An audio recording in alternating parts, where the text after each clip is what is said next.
It is reported from Hazrat Jabir bin Abdullah Ansari radiyallahu anhu, a man was coming driving two camels, and it was the first part of the night.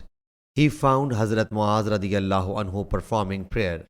He left his camels and proceeded towards Hazrat Muaz radiyallahu anhu. He, the later, recited chapter Al-Baqarah or Al-Nisa. So he left the prayer and went away.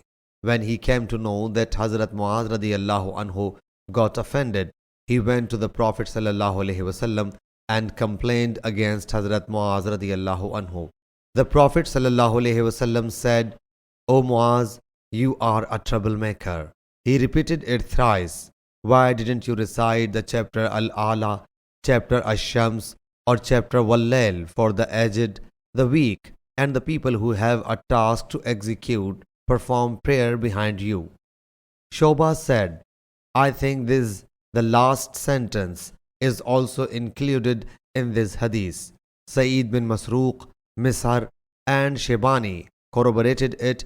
Amr, Ubaidullah bin Miqsam, and Abu Zubair have reported from Hazrat Jabir radiyallahu anhu that Hazrat Muaz radiyallahu anhu recited chapter Baqarah in the Isha prayer, and Amash corroborated him with Maghrib.